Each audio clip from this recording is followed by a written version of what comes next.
Boring అరటికాయను కూడా టేస్టీగా చేసేస్తుంది ఈ special recipe. Welcome to my channel. ఎప్పుడు అరటికాయ బజ్జీ, అరటికాయ ఫ్రై అయినా వెరైటీగా ఇలా ట్రై చేద్దాం. ఈ కర్రీతో మీరు నాన్ వెజ్ టేస్ట్ కూడా మర్చిపోతారు, అంత టేస్టీగా ఉంటుంది. సో ప్రాసెస్ స్టార్ట్ చేసేద్దాం. ఫస్ట్ అయితే అరటికాయను బాగా కడిగి శుభ్రం చేసుకొని దానికి ఆయిల్ అప్లై చేసుకోవాలి. ఇలా ఆయిల్ అప్లై చేసుకొని ఇలా డైరెక్ట్గా ఫ్లేమ్ మీద గ్రిల్ చేసుకోవాలి. ఇలా డిఫరెంట్గా మనం చేసి పెడితే కర్రీస్ ఏమైనా కూడా చిన్నపిల్లలు కూడా చాలా టేస్టీగా ఉందనుకుంటారు. సో రోజు నాన్ వెజ్ వండలేం కదండి, ఇలాంటి కర్రీస్ ఉన్నప్పుడు కూడా కొంచెం డిఫరెంట్గా చేసుకుంటే చాలా టేస్టీగా ఉంటాయి. ఇప్పుడు మన అరటికాయ గ్రిల్ అయిపోయింది కదండి, ఇప్పుడు దీన్ని తీసి సైడ్కి పెట్టుకుంటున్నాను చల్లార్చడానికి. కొద్దిగా చల్లగా అయ్యాక దీన్ని ప్రాసెస్ చేద్దాం. ఇప్పుడైతే గ్రేవీ స్టార్ట్ చేద్దాం. గ్రేవీ చేయడానికి 1 స్పూన్ జీలకర్ర, ఒక 10 వెల్లుల్లిపాయ రెమ్మలు, 1 ఉల్లిపాయ ముక్కలుగా కట్ చేసి, 2 టమాటోస్, 1 అల్లం ముక్క కూడా దీనిలో వేసుకొని పేస్ట్ లాగా చేసుకోండి. ఇప్పుడు ఈ చల్లార్చుకున్న అరటికాయని తోకతున్నాం కదండి, ఆ 2 కట్ చేసేసుకుందాం. కట్ చేసుకొని పీల్ చేసుకోవాలి.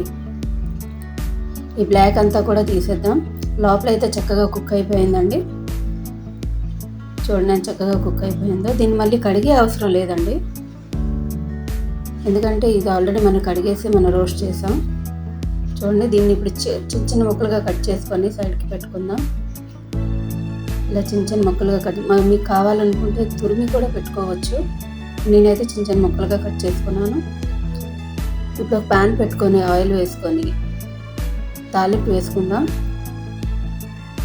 ఆవాలు, జీలకర్ర వేసి ఈ ముందుగా చేసుకున్న మిశ్రమం ఉంది కదండి, గ్రేవీ పేస్ట్, దాన్ని కూడా వేసుకొని బాగా ఫ్రై చేసుకోవాలి. ఆయిల్ తేలే వరకు, పచ్చి వాసన పోయే వరకు బాగా ఫ్రై చేసుకుందాం. ఇలా ఒకసారి ట్రై చేసి చూడండి, చాలా టేస్టీగా ఉంటుంది అరటికాయ కర్రీ. మసాలా అంతా ఫ్రై అయిపోయింది. ఇప్పుడు ఈ ఫ్రై అయిన మసాలాల్లో ధనియాల పౌడరు, కాశ్మీరీ లాల్ మిర్చి కలర్ కోసం వేసాను, రెడ్ చిల్లీ పౌడరు, కొంచెం పసుపు, గరం మసాలా కూడా వేసుకొని, కరివేపాకు రెమ్మలు వేసుకొని ఫ్రై చేసుకుంటున్నాను. ఇప్పుడు ఈ మసాలా అంతా కూడా చక్కగా ఫ్రై అయిపోయాక ముందుగా చేసి పెట్టుకున్న అరటికాయ ముక్కలను కూడా వేసుకుంటున్నాను. ఈ అరటికాయ ముక్కలు కూడా కొంచెం రోస్ట్ చేసి ఇందులో వేడి నీళ్ళు వేసుకుంటున్నాను. మీ ఇష్టం, చల్లటి నీళ్ళు కూడా వేసుకోవచ్చు, కానీ వేడి నీళ్ళు వేసుకుంటే మనకి టేస్ట్ బాగుంటుంది గ్రేవీ కోసం. సో వేడి నీళ్ళు వేసి ఇలా ఒకసారి కలుపుకొని మూత పెట్టేసి ఒక 5 నిమిషాలు వదిలేస్తున్నాను. చూడండి మన కర్రీ అయితే రెడీ అయిపోయింది, మంచి స్మెల్ వస్తుందండి. ఇప్పుడు ఇందులో కొంచెం సాల్ట్ కూడా యాడ్ చేసుకొని ఒక 2 మినిట్స్ మళ్ళీ కుక్ అవనిస్తాను. మీకు కావాలంటే ఇంకొంచెం వాటర్ వేసుకోవచ్చు. మన కర్రీ అయితే రెడీ అయిపోయిందండి. ఇంత రోటీతోని, రైస్తో కానీ దేనితోనో కూడా మనం సర్వ్ చేసుకోవచ్చు, చాలా టేస్టీగా ఉంటుంది.